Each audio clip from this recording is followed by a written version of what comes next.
Good evening, everyone. I am Tushar Kanta Srichanan, and I will be host for the today's session.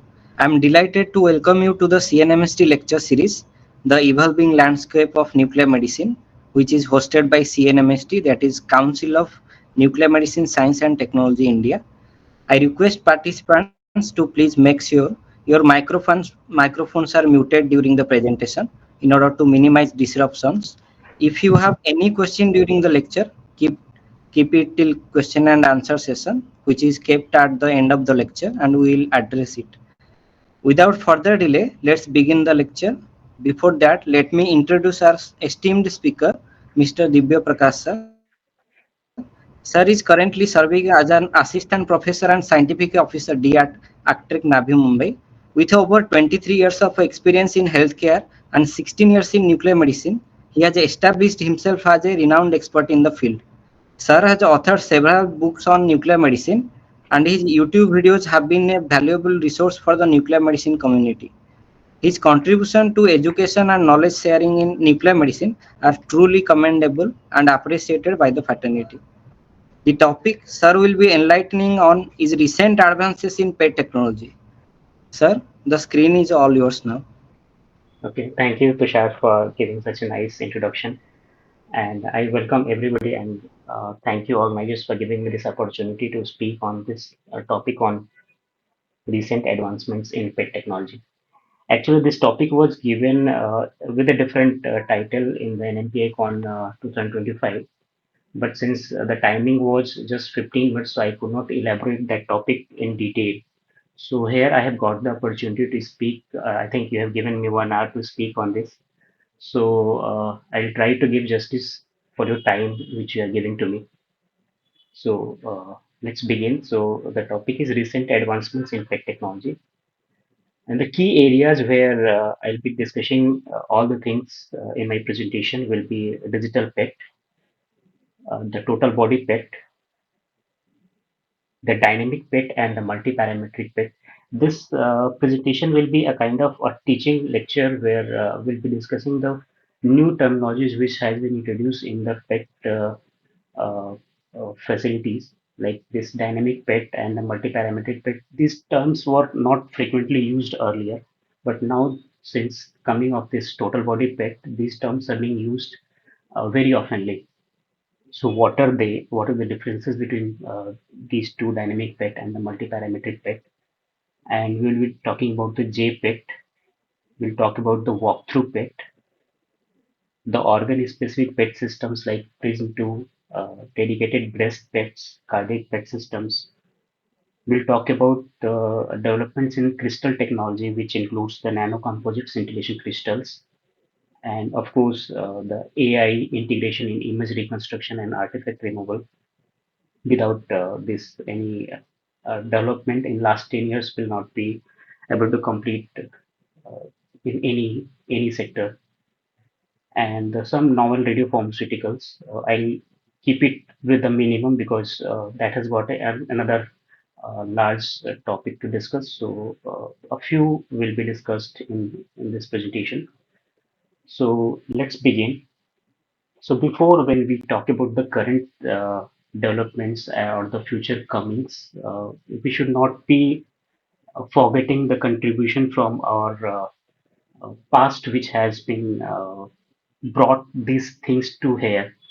So, just going into the history, key milestones in the PET technology pre 2000 was in 1940s, the concept of positron annihilation was introduced. And 1951 to 61, around this 10 years, the first PET prototype with coincidence detection was developed. In 1962, fluorine A14 was developed.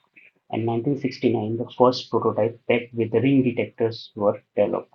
In 1973, first dedicated PET scanners, and in 1976 the F18 labeled FDG was introduced. So in 1973 the PET scanners came, and in 1976 F18 FDG came. So what was the radiopharmaceutical? Because we see if PET is there, then we consider only about the FDG before this, all the gallium labeled radiopharmaceuticals and the different F18 labeled radiopharmaceuticals were introduced. But we primarily understand PET with the FDG. So if FDG was not there, then what was the radiopharmaceutical it was used that time? So there were two, three radiopharmaceuticals that time it was used, and then 1977 the first whole body PET scanner came, and in 1980 the first commercial PET scanner came that was called as emission computed action tomography. Now coming to 1983, the developments of filter back projection. So this technology which has been used very frequently in SPECT and PET, but nowadays this not being used, but it started in 1983. Then in 1988, the VGO-based PET scanners came. 91, the PET city concept was proposed, and the first 3D PET imaging technique was introduced in 1996. Then 1997, the concept of the time of flight was revisited. It was set somewhere in 70s, but it was revisited in 1997. And in 1998, first prototype PET CT scanner came, and in 2000, first commercial PET CT scanner came by Siemens. So in 2002, the introduction of LSO detectors were introduced. After 2000, in 2003, this the around 60 years were not very fast, but these 25 years from 2000 to 25 has been very fast growing because of the PET modality has come into the market. So it was very fast going, and the technology was very fast evolving. In 2003, the 3D iterative image reconstruction it was introduced, and in 2003, first preclinical PET MR prototype was developed. 2006, successful small animal PET MRI was tested, and 2008, time of flight PET was commercialized. 2008, again the first prototype Siemens Biograph NMR whole body PET MR, the prototype was developed, and in 2010, the first clinically approved whole body PET MRI came. In 2012, the GE launches the Signa PET MR, and 2013, the deep learning methods for PET reconstruction were started to evolve. The deep learning and the AI started to evolve around 2013. In 2014, the EANM and the SNMI released PET MR clinical guidelines, and 2015, the era of long axial field of view. From here to 2015, the game is changing, and the introduction of this total body PET started to come. In 2017, there was introduction of JPET. We'll discuss in detail in the forthcoming slides what is JPET. It was introduced in 2017, and the first total body PET came in 2018. 2019, the AI-driven PET reconstruction algorithm outperformed the conventional way of reconstruction. So here in 2013 it started, but in 2019 it outperformed the conventional methods of reconstruction. 2020, the research on total body PET MR gains momentum. So we were talking about the total body PET, and now in 2020 we have started to talk about total body PET MR. Here with PET CT we were talking, and now PET MR. In 2023, the high resolution prism PET of neuroimaging, this has got a very good resolution. We'll talk about this in later slides. And then in 2025 onwards, the quantum dot PET detectors and the development of sub 10 picoseconds time resolution. This has started to work on. So in next 10 years, again, the whole things will shift, and we'll be talking probably on this. So now coming to the digital PET, this was a paper, since we will be talking about the developments and recent advancements, so I'm giving the references for what are the recent references coming from. These are, so the digital PET or traditional PET relies on photomultiplier tube coupled with scintillation crystals like VGO, LSO, and LYSO. And when it comes to digital PET, these crystals are coupled with digital silicon photomultiplier tubes. So The difference between, see, the crystals VGO, LSO, LYSO, these are same. And in traditional PET, what happens? They are coupled with PMTs, and in digital PET, they are coupled with digital SIPM. So difference in traditional PET and digital PET is the only the SIPM is changed with the traditional PMTs are changed with the digital SIPM. So only the difference is PMT brings to digital PET and the traditional PET.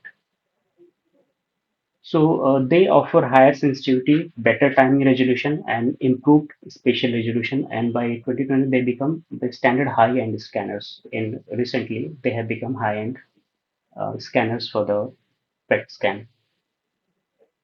The first digital PET came from the Philips, and it was called as Veros Digital and launched in 2015, and second by GE Discovery MI in 2017.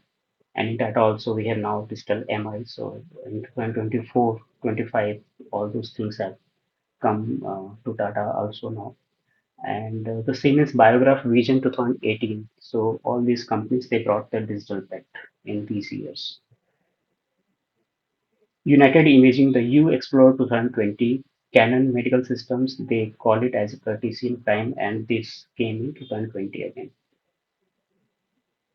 Now, talking about digital SIPM, since we know the difference in digital PET and the traditional PET is only the difference of digital SIPM. So, what are they? So, let's see about these uh, things. And this was the first came from the Philips Research, Netherlands. They are called as the pioneers of this technology. And in 2009, this technology was introduced, and this combines single photon avalanche diode array with the embedded CMOS circuitry for on-chip signal processing. So we'll see this on-chip signal processing in the images in the next slide, where we'll talk about how the traditional PMP looks like, how the analog SIPM looks like, and how the digital SIPM looks like. We'll see on the next slide. And it provides a hit position information on pixel level. It has got the detection efficiency of about 30%, and the timing resolution is in the order of 50 picoseconds. So this is the traditional PMT looks like, and this is analog SIPM, where all the signal from all these SIPMs are channeled through these connectors and processed later on at the circuitry. But here in digital SIPM, all those signals are processed here itself, and so this is the crystal, and all those signals are processed here itself, and then it is conveyed to the further electronics. Hope it is clear to everybody. So moving to the next slide. So the difference between PMT based PET-CT, SIPM based PET-CT, and the digital SIPM based PET-CT is this has got the analog vacuum tube PMT, and this has got solid state semiconductor SIPM, and digital SIPM has got fully digital SIPM with the individual pixel readouts. The timing resolution becomes the 500 to 700 picoseconds for this, whereas this has got 250 to 350 picoseconds, and this has got 200 to 250 picoseconds, around 50 picoseconds to 50 to 100 picoseconds of timing resolution. This has got better than this one also. The energy resolution is again 12 to 14% for this, 90% for this, and 79% for this. Sensitivity is highest for the digital SIPM. Spatial resolution, again, it has got the best among all. The time of flight capability is best with the digital SIPM. Noise reduction is again lowest noise due to digital readouts. Compactness and integration is the most compact, and PET-MR compatibility is the fully compatible with the PET-MR technology. Durability and stability, this has got the best stability and longest lifespan. The cost is the highest. This is the only drawback. Otherwise, everything from the stable, it was having a edge on a greater edge on with the comparison with the others. But this is the only problem with the cost. This is having a higher cost. That is why the cost of machines becomes very high when we use digital SIPM or the digital PET. Now coming to the total body PET. So this kind of scans we see from our PET also, means uh, the normal traditional PET also we can get the image like this. But this is the image from the total body PET. So here is what is the difference between then, what the advantage we are getting if we are having a total body PET or the normal which we have the PETs. So this is the uptake of 1 hour uptake, 3 hour uptake, 8 hour uptake, and 10 hour uptake. So even after 10 hours of injection, the scans are looking like this. So this brings the sensitivity at the top. Means the sensitivity of the PET scans becomes very high if the total body PET is there. And the next thing,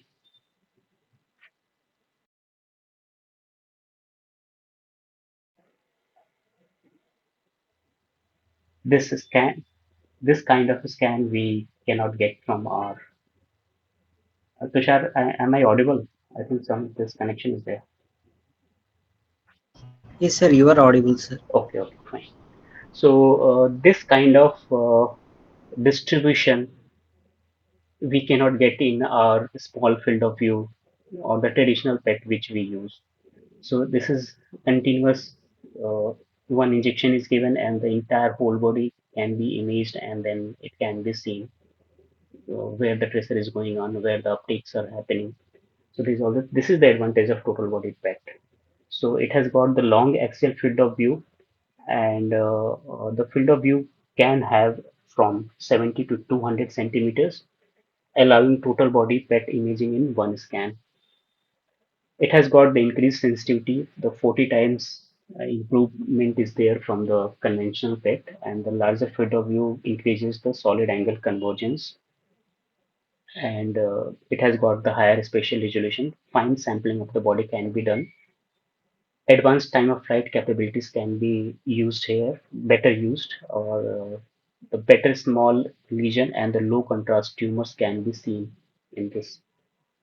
The reduced scan time and the dose, the faster scans in 30 seconds, the scan can be completed, and up to uh, the time can be reduced up to the dose can be reduced up to 80%. So with a very small dose and very small time, the whole scan can be completed. So this is the paper of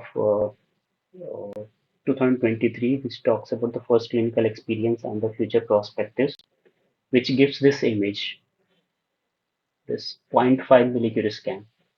This is the zero point 0.5 millicurie scan, and this is 2 millicurie scan. So you can see how much sensitivity we have been able to increase with this total body PET or the long axial field of view PETs. This is another picture from the, this is 20-minute image, this is 10-minute, 5-minute, and 2.5 minutes. Means just in 2.5 minutes of total duration of a scan, we can get this quality of a scan. This is a 20 minutes scan. Means the total duration of a scan is 20 minutes, not the post injection 20 minutes. Its total duration is 20 minutes, and this has got a total duration of 2.5 minutes. So with this much of sensitivity, we can get the images.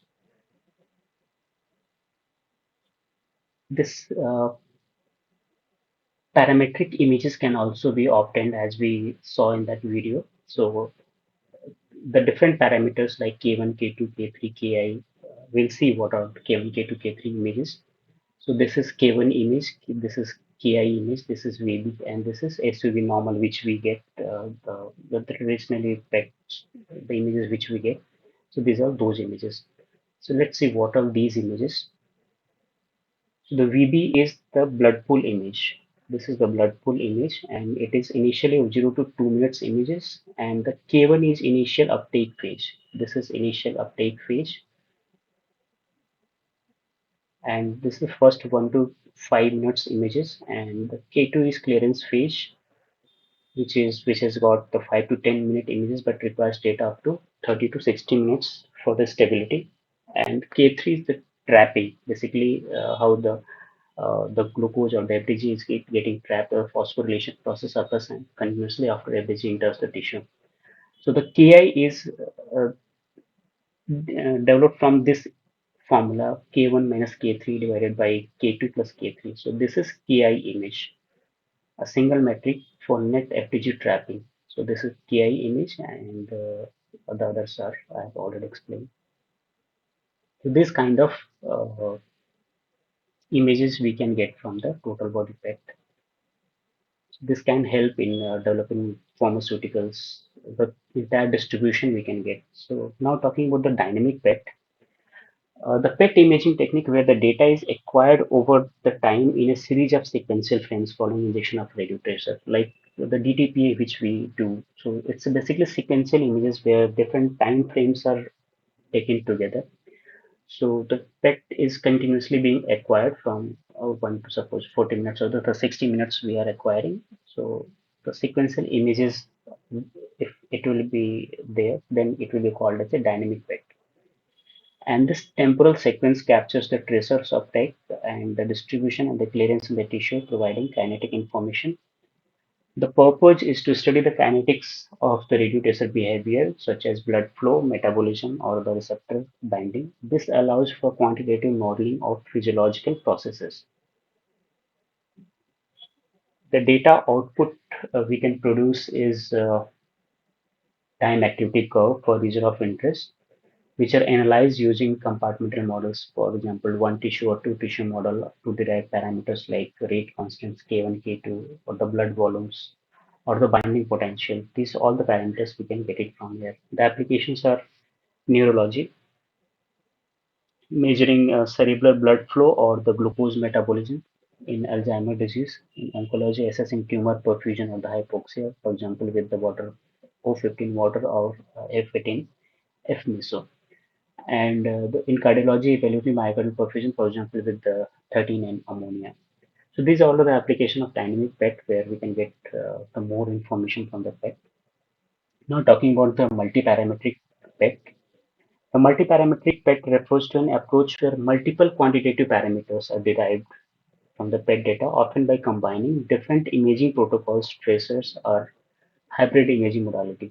Means here the different multiple parameters are being derived, like the different modalities can also be used in PET CT or the PET MRI, or in the PET CT also the different radiopharmaceuticals are used for the same uh, kind of the malignancy detection. For example, if we do uh, for the same patient, we do F18 FDG PET and F18 DOTA PET also to see the differences. So this kind of things comes in multi-parametric PET, and it focuses on extracting a range of physiological or the molecular properties from a single or integrated imaging sessions. It can have a single imaging session or the multiple imaging session which can be integrated in one. And the parameters diversity, it emphasizes the simultaneous or sequential measurements of multiple biological parameters, for example, perfusion, metabolism, receptor density, hypoxia, rather than just the kinetics. In dynamic PET, what we were doing, it was just the kinetics over the time, but here we can get all these details. The data output will be results in the set of parametric maps or the values, for example, SUV, metabolic rate, perfusion rate, binding affinity, which may come from static, dynamic, or the multi-tracer scans. The applications are oncology, combining F18, FTG, metabolism with FLT.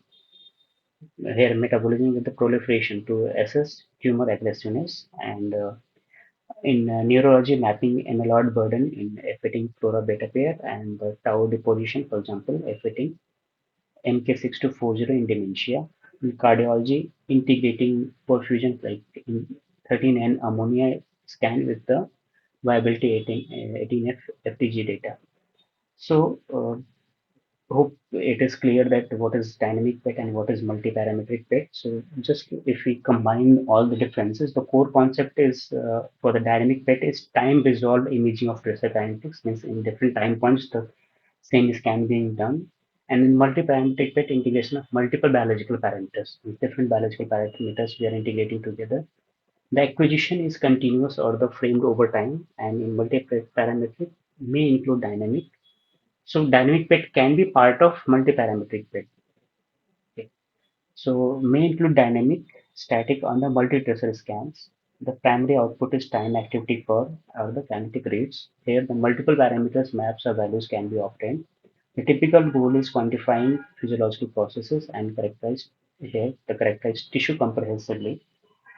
The example parameters are K1, K2 and the binding potential. Here the SUV, perfusion, hypoxia, proliferation. So this is the basic difference between dynamic PET and the multiparametric PET.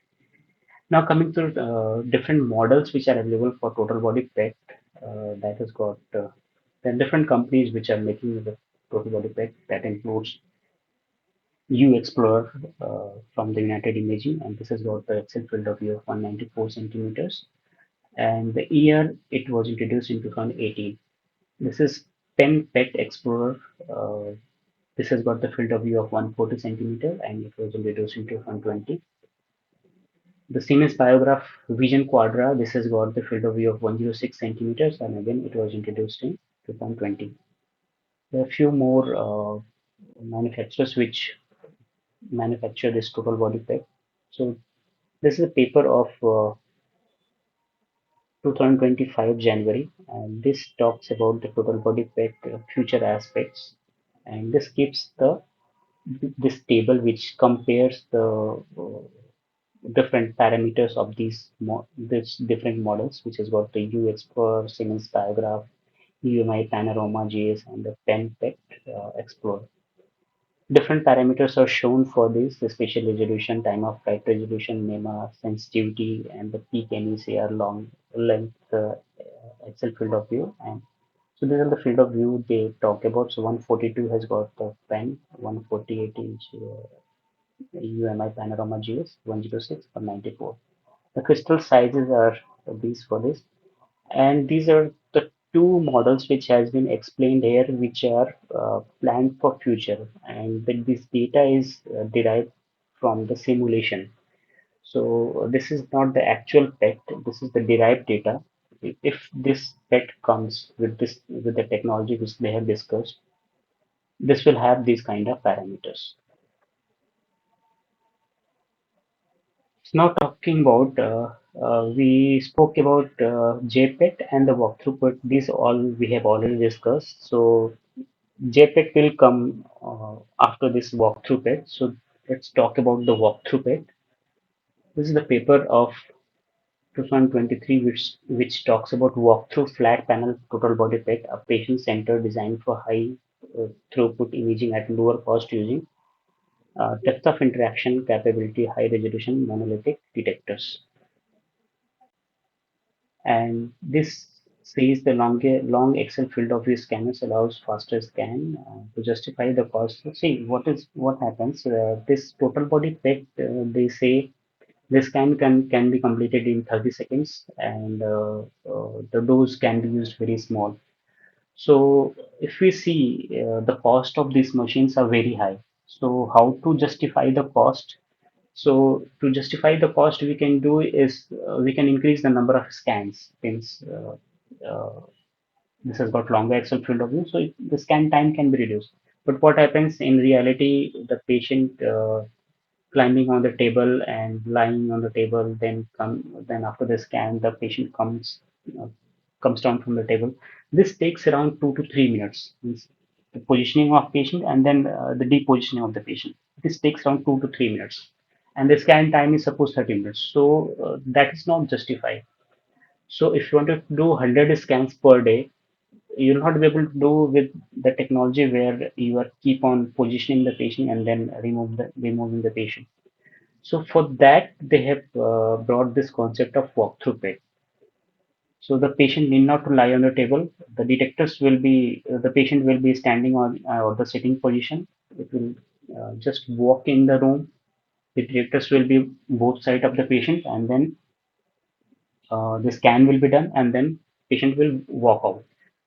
So this is the concept of this walkthrough PET. So to justify the cost and allow high throughput PET scanner to be used with the optimum capacity, this design can be very helpful, and it provides hit position information on per pixel level. Detector efficiency is 30 because all this digital SIP and they are using. So time resolution in the order of 50. So this is the concept of walkthrough PET. Detectors will be on the both the sides, patient will be in between. So like this, it can be. done.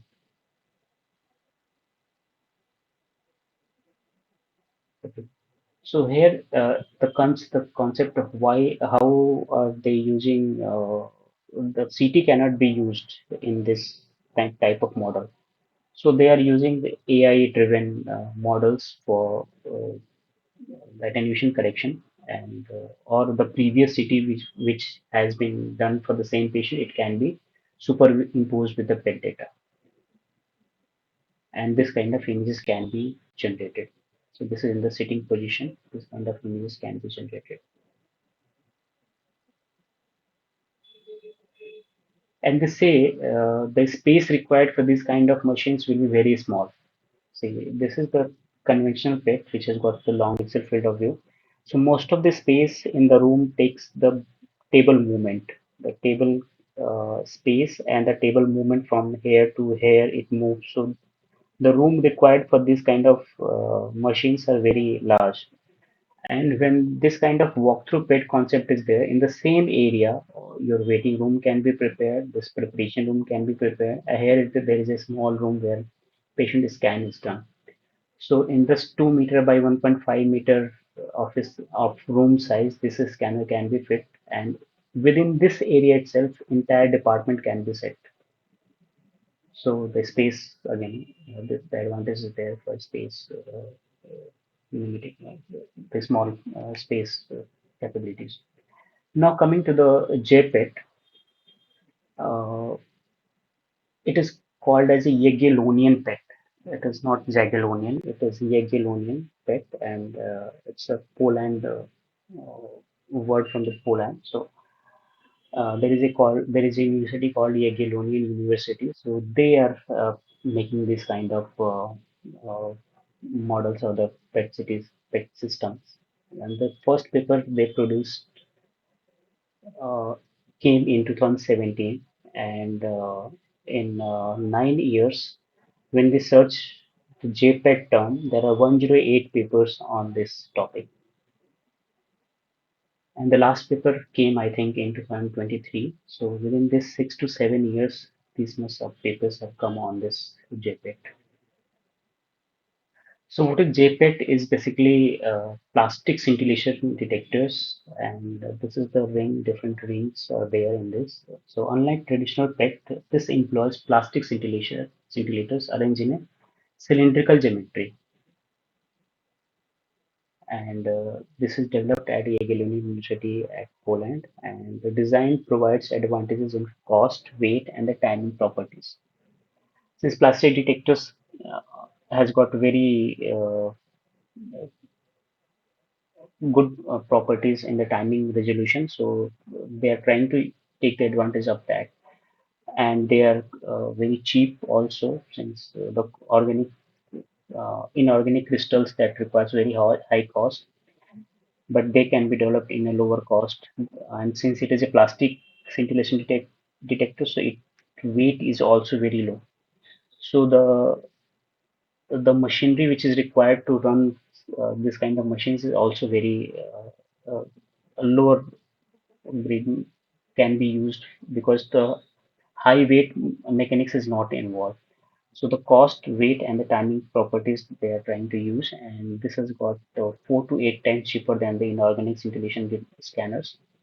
The timing resolution is excellent, which can reach up to 100 picoseconds as compared to 200 to 300 picoseconds for LSO or the LYSO crystals, and can be easily molded and manufactured in bulk, unlike inorganic crystals.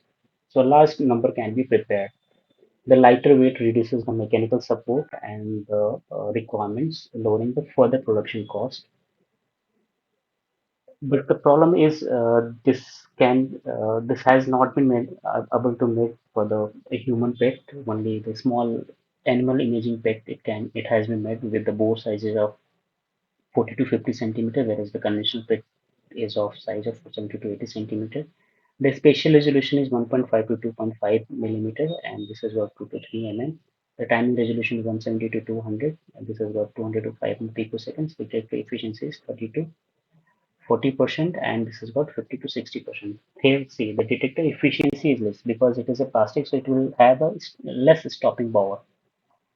just to solve this problem, they have arranged the detectors in different, I'll show in the next slide.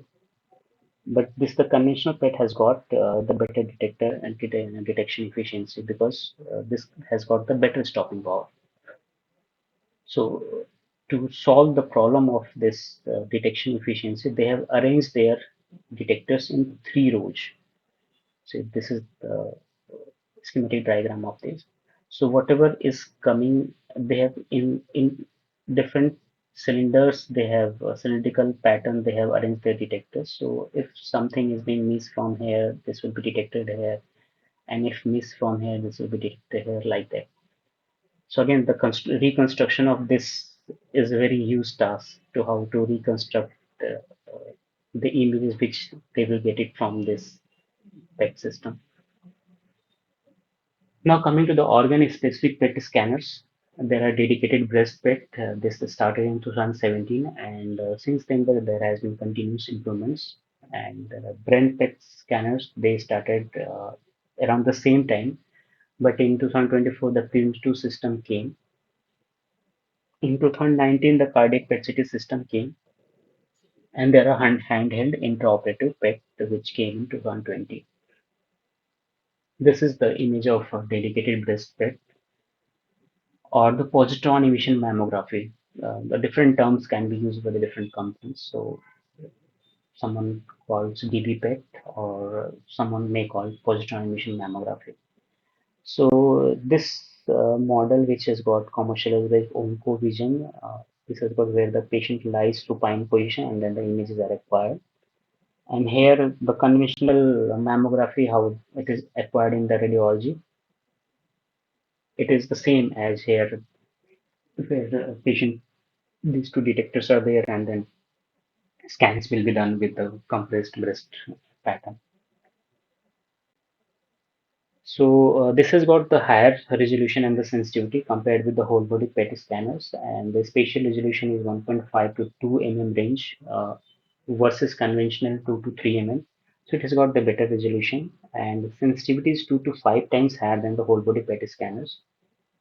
And the detection is better because this has got the improved detection in small breast lesions and particularly in dense breast. So small lesions can be detected and even in the dense breast. So this is the advantage of breast PET systems. Now coming to the prism PET, this is a prototype model has been developed which can be attached with any existing CT scanners or the PET CT systems. So it is not the full grown models. It is just a prototype model which can be attached with any existing PET CT scanners as attachment, and then the scan can be obtained.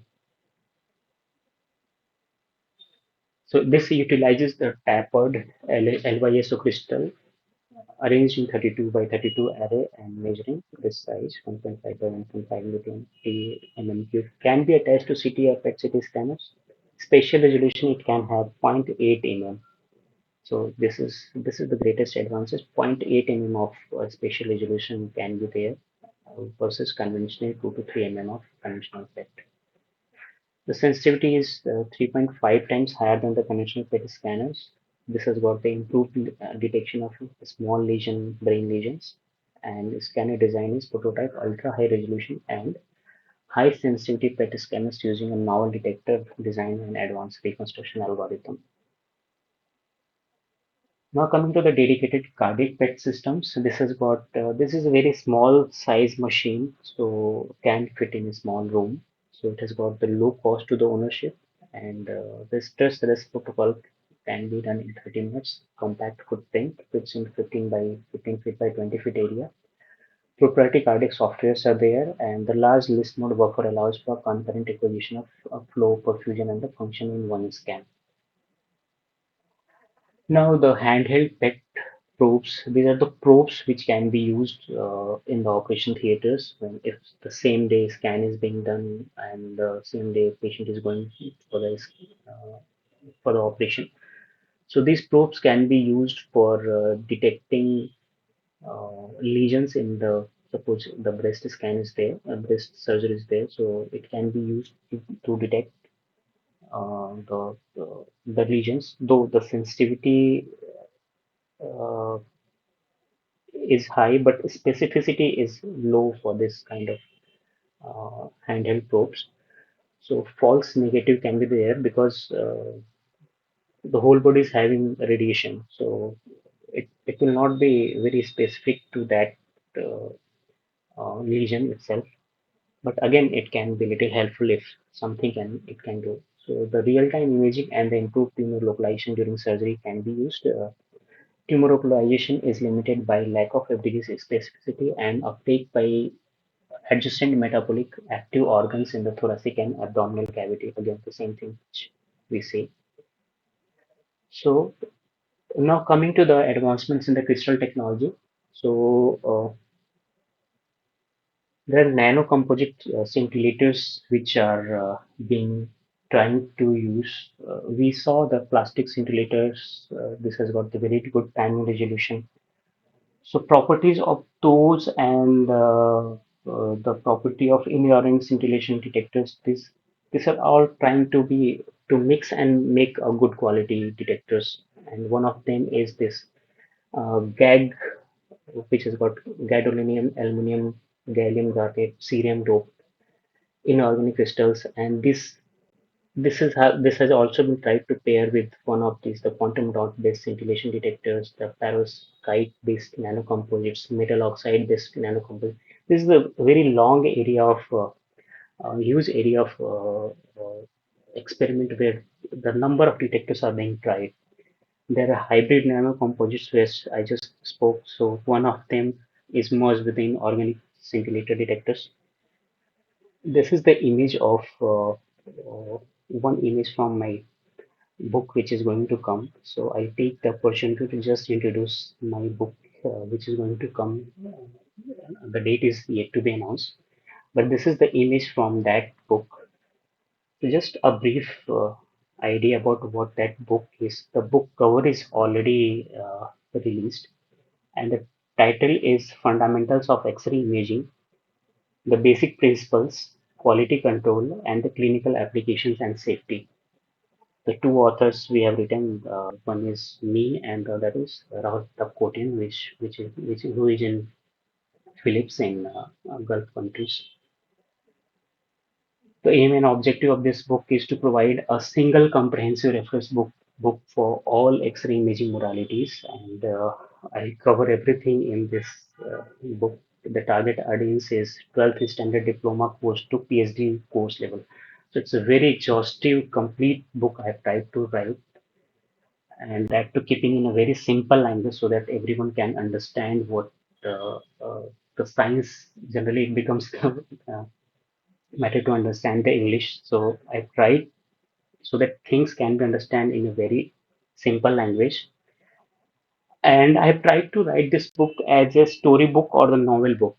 Means something story is being played like that. If I have tried to write it so that with the interest people can read those. And I have tried to answer all the questions which generally comes in the mind of a student.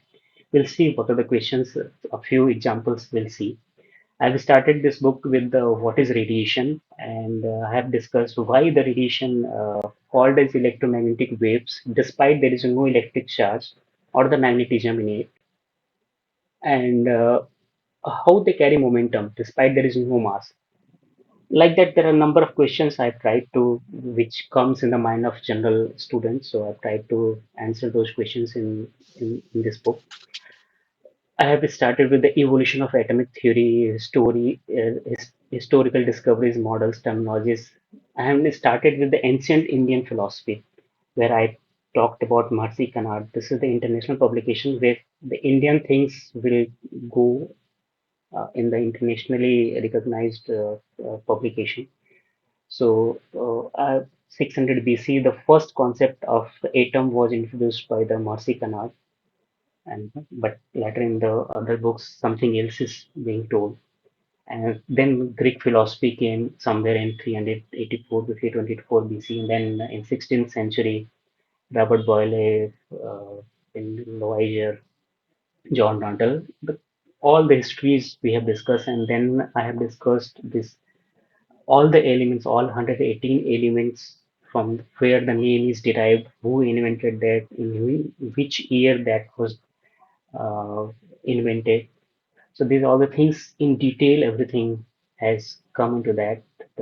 And from Dalton atomic theory to quantum atomic theory, I've tried to explain the quantum atomic theory in a very simple language because when I was a student and tried to understand what is quantum theory, I was not able to understand. So I've tried the things so that it becomes understandable. I've answered the questions if 1 coulomb is the charge and it contains how many electrons it can contain and how this figure is coming. And is there any way to visualize the units like ampere and coulomb, like we visualize meter, kilogram, and seconds? And why MAS and kVp is used in X-rays, whereas in household MA and kV is used? And is there any difference between equivalent dose and a dose equivalent? Like that, there are different questions I have tried to answer. And the first chapter, there's 7 to 8 sections are there, 7 sections are there, and they talk about different things. And each chapter has got a different number of MCQs, short answer. So in first chapter, I've got around 50 MCQs, 20 short answer questions, 10 long answer questions. So this can be very helpful, not for the radiology people, but to the nuclear medicine people also. These are the 12 chapters. So it started with the basic principles of radiation science, I already said. Standard X-ray tubes, the digital radiography systems, mammography, fluoroscopy, CT. The CT I have explained in very detail from all the from different generations of CT.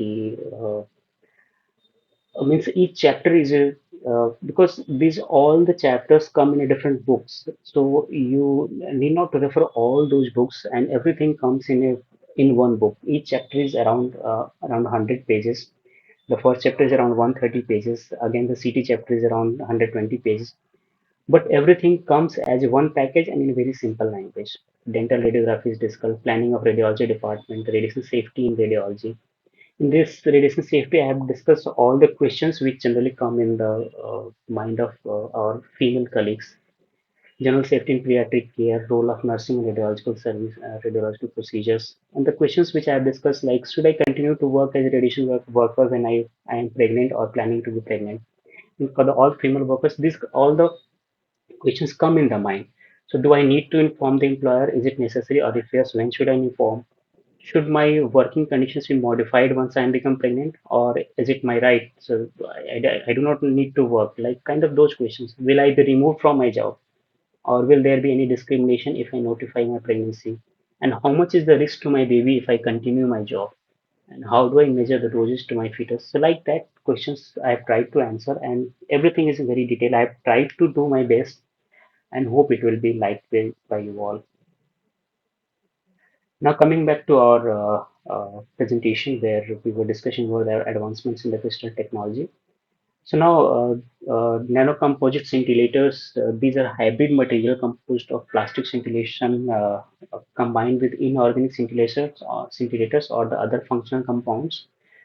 The plastic scintillator provides faster response while the inorganic nanoparticles enhances the photoelectric interaction through higher density, means the stopping power can be increased. There are different kind of nano-composite scintillators. They are called as the quantum dot, the semiconductor cadmium selenide, sulfide quantum dots for tunable emission. Perovskite-based nano-composites, these are lead halide perovskites like this. There are metal oxide-based nanocomposites, hafnium oxide, nanocrystals, nanoparticles, hafnium oxide, yttrium oxide, and the hybrid nanocomposites have nanocomposite scintillators combined with the VGO. So VGO plus quantum dots like that. So on quantum dots, this is the paper of 2022, which talks about advances in quantum dots as diagnostic tool. And there are different properties of each which we have discussed. So they have got the narrow emission spectra, reducing optical crosstalk. The fast decay time is less than 10 nanoseconds, so suitable for time of flight application. High quantum efficiency, improving signal to noise ratio, easily tunable optical properties through size and composition control. The challenges are limited radiation hardness, leading to degradation over time. the surface defects affecting charge transfer and the emission efficiency, and the complex synthesis and embedding into the polymer matrix without performance loss. Like that, each of has got the properties and the challenges. So if someone wants, I can give the slides, they can read. And the lead halides, again, they have got some properties and the challenges. The VGO coupled, this has also got some properties. Like that. This is the new crystal which we generally talk about, generally VGO, LSO, and LYSO. So this is new crystal, gadolinium, aluminum, gallium, garnet, cerium dope. So this is basically inorganic crystal like VGO or the LSO or LYSO. So it is inorganic scintillator, has got high light yield and good energy resolution. The light yield is around this much, and it is non-hygroscopic. Good energy resolution of 4 to 6%. High density is this much, and excellent mechanical strength. The challenges are longer decay time, around 41 nanoseconds, longer than the LYSO, 40 to 90 nanoseconds versus 41 seconds for LYSO. The material cost is more expensive compared to the standard PET. This is more expensive. Now coming to the advances in AI-driven reconstruction, the key applications are data correction. AI reduces the artifacts and improve data consistency. The image reconstruction, AI enhances the resolution and noise reduction. The time of flight improvements can be done through this. Detector spatial resolution, AI aids in achieving higher precision. The future directions could be AI-driven photon detection for improved sensitivity, real-time AI-based data analysis during scans, and the personalized imaging protocol optimizing quality versus radiation exposure. Now coming to the advancements in radiopharmaceuticals, some new radiopharmaceuticals like fluoropyridas, F18, which can be used for microwave perfusion imaging. Jadar 89 and copper 64 can be used for cancer immunotherapy and angiogenesis imaging. Tau PET imaging, this can again detect visualized tau protein accumulation in the brain for neurodegenerative disorders, including Alzheimer's disease and Alzheimer's disease. Tau PET is for, and this is about the first generation agents, F18 Taucepir, and the second generation agents like 18FRO91948 NK6240, like that. These are the second generation agents. The 18F fluoroestradiol for CA breast and endometrial and ovarian cancer can be used, and 18F bevacizumab for targeting vascular endothelial growth factor A and for the oncological applications. The conclusion is the recent advancement have improved precision, accuracy, and efficiency in tech technology. The synergistic progress in detector technology, time-of-flight systems, AI-driven reconstruction, organ-specific PET scanners, and the radiopharmaceuticals. These all together can make the future PET scanners in a much more better way. The future outlook will be personalized and more effective healthcare solutions. Thank you.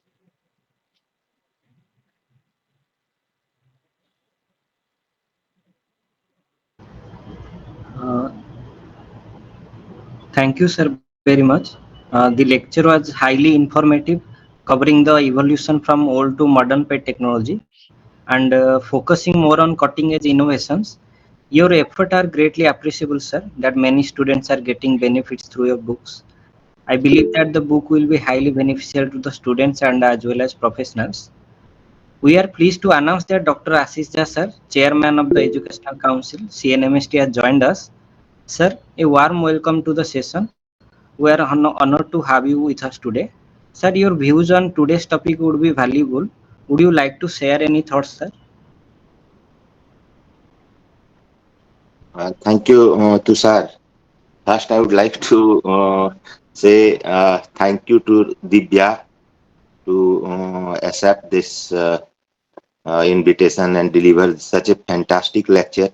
And it covered all around that PET and PET advancement in PET. And he left nothing behind to speak. Just then also I would like to this include some comment. I have one question from Dibya. I was very interested about that this walkthrough page. So how it images? We have two detectors like two head of gamma camera. So it rotates around, or because of width, it's able to capture and able to make transaxial images. So it will not rotate. It will be just kept stationary. I'll go to that slide. Image will give you. Yeah. So I understood that with limited projection, it's making three-dimensional image, right? Yeah, this way it will be stationary, and if only this much of Yeah. pixel field of view, it can be slide down if the whole body scan is being done. So it can be moved from top to down. So whatever field of view, suppose this much of field of So view is there. this is two-dimensional imaging or three-dimensional imaging? So it will be three-dimensional imaging, same as we do in our machine. What happens? There are two opposite detectors which detects the coincidence. So it will be the Yeah. same, the coincidence will be there from opposite detectors, and then the reconstruction will be done in such a way that it becomes a three-dimensional imaging, as we Yeah. do in Okay. So computer regular way. with limited projection, this they might be Yeah, yeah, this yeah, yeah. generating Yes, yes. three-dimensional imaging. Yeah. Only it will So have I the think patient that positioning will not be required to do. So patient will come from this side, we can walk through, and it can go to the wherever it wants. yeah. Yes, sir. So Any just I question? would like to add one comment regarding JPET. So, Why actually Dibya told that very nicely that there are 108 publication on JPET, though JPET is not available in the market. Why it yes, is? Because this is bringing new paradigm in PET imaging. Till now, we were imaging only positron. We were not able to image that activity of positronium, which is formed as a inhalation process, and that positronium decays some of the positive and negative electron meet each other and forms directly two anti-parallel positron, but few of them, around 40%, 30%, depending upon various radioisotope, they form positronium, which decays in some time.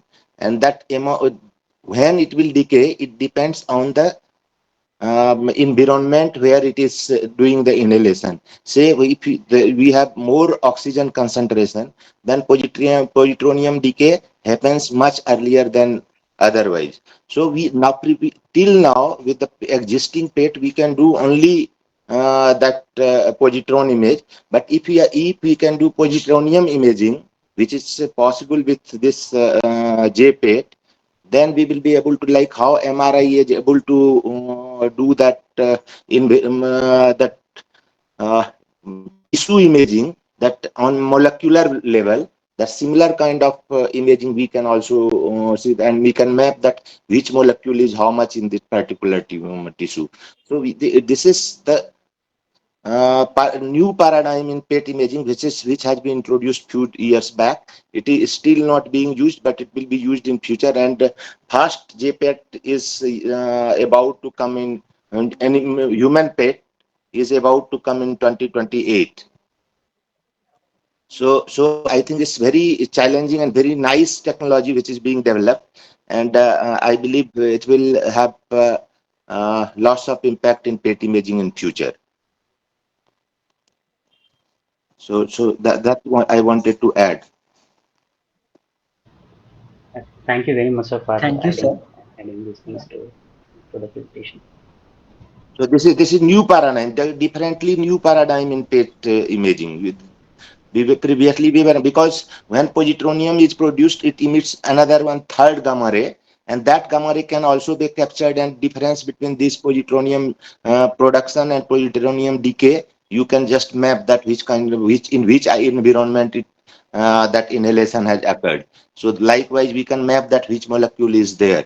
So these kind of thing, how we are able to make multiple this like choline peak or different kind of molecular mapping in MRI imaging. We can do similar thing here in PET as well.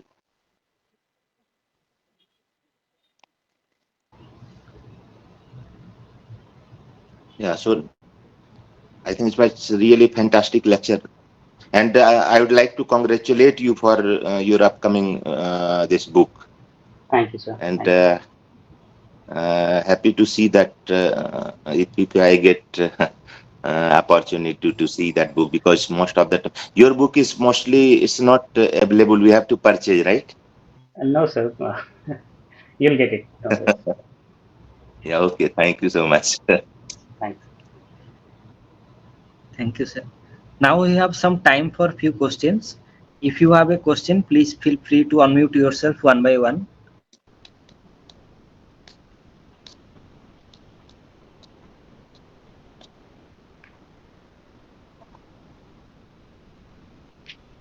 I think it's fourth book, Dibya, right?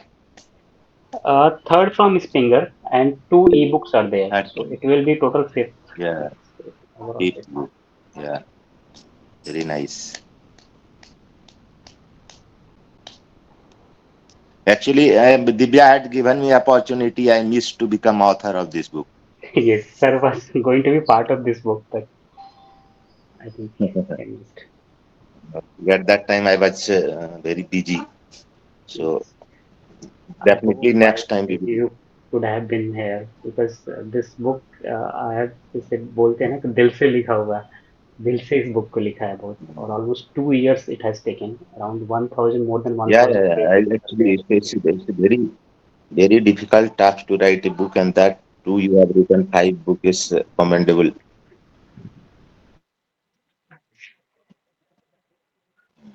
Thanks, sir.